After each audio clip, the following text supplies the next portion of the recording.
defisit APBN itu harus dipatok 3%, alasannya utamanya apa? Dan jika menyentuh level mengenai hampir 3%, apa yang timbul kekhawatiran apa sebenarnya? Pertama 3% itu adalah angka yang ditetapkan dalam Undang-Undang Keuangan Negara kita, di mana kita tidak boleh lebih dari 3%. Hanya ketika COVID kita ada Perpu, yang mana Perpu itu membolehkan kita selama 3 tahun boleh di atas 3%. Jadi utang kita bertambah selama 3 tahun itu karena di atas 3% itu cukup besar gitu. Jadi tambahan selama 3 tahun cukup besar, belum lagi tambahan setiap tahun. Jadi selama ini kita tidak pernah yang namanya tidak ada defisit, selalu ada defisit baik itu antara 2, 2,4 gitu, itu selalu ada. Nah, hutang demi hutang memang kalau dari rasio debt to GDP itu masih juga dalam range undang-undang yaitu 60, kita masih 39.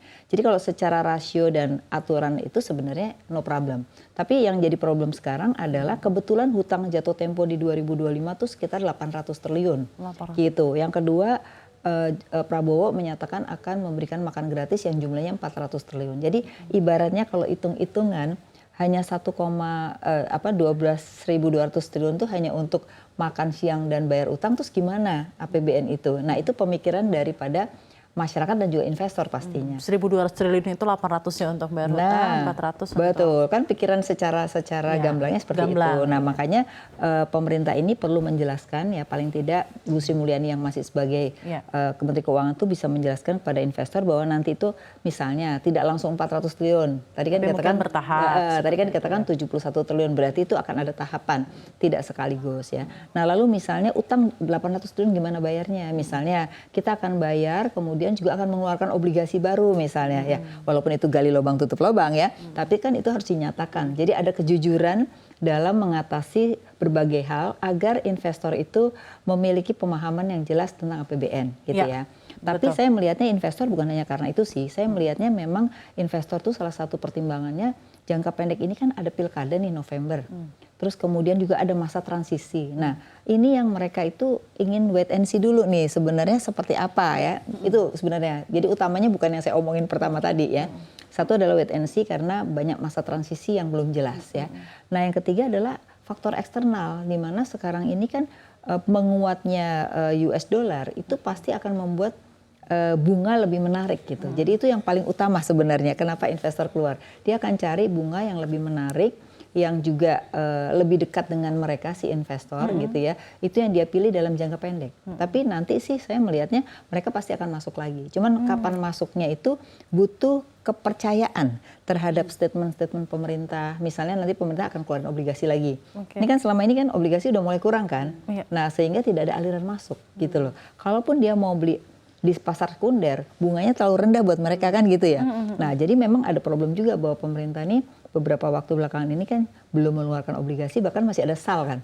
Sehingga tidak ada aliran dana masuk gitu loh. Nah, dana aliran keluar itu adalah sesuatu yang biasa. Jadi untuk menarik masuk biasanya BI yang bantu ya kan, dengan SVBI misalnya. Nah, sekarang kan SVBI juga sudah mulai dikurangi karena sudah cukup banyak kan masuk ke dalamnya ya.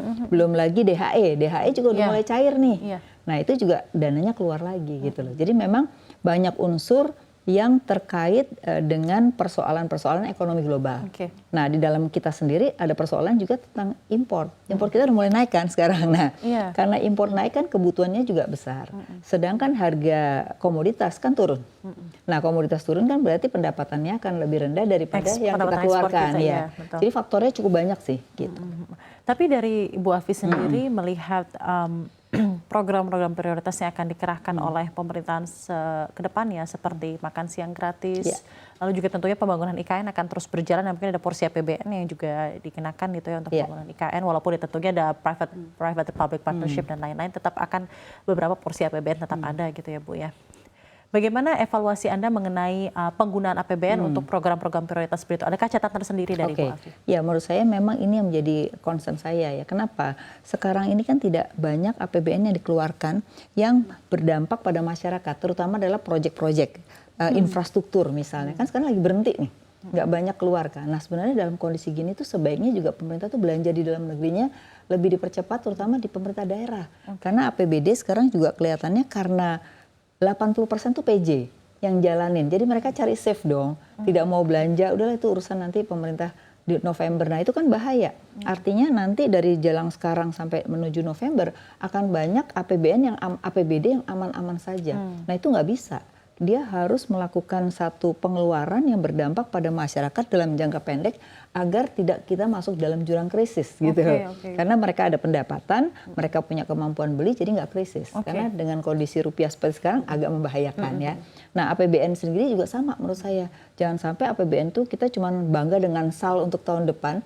Yang penting adalah dari Juni sampai Desember ini perlu nih pengeluaran supaya juga berdampak pada sektor usaha, dampak kepada masyarakat agar tidak terkena dampak kalau ada inflasi gitu. Jadi cara mengurangi jurang krisis gitu ya kan, sekarang orang ngomongin krisis-krisis ya. Gimana caranya masyarakat langsung yang harus disasar, terutama melalui APBN maupun APBD. Jadi gitu. Government spendingnya lebih berpihak kepada kebutuhan dari masyarakat. Setuju sekali, ya, Bu, ya? Benar.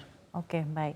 Terakhir sebelum ke Mbak Esa, tadi kan ada yang disampaikan oleh Pak Jokowi kepada beberapa menteri yang ada di istana Senin kemarin, bahwa katanya ya tolong transisi politiknya yang mulus, tolong jangan menimbulkan berita apa-apa agar tentunya tidak ada gaduh-gaduh dan persepsi terhadap investor asing dan dunia itu terhadap kita tuh tetap baik gitu ya. Dan memang sih somehow kalau tercermin dari statistik ya, rupiah memang melemah Bu. IHSG walaupun ya ada penguatan sedikit gitu ya di beberapa hari kemarin, tapi trennya juga mengalami pelemahan gitu ya. Apakah benar menurut Bu Afi persepsi dari mata asing ini sudah membuat pelemahan terhadap pasar keuangan Indonesia? Bagaimana?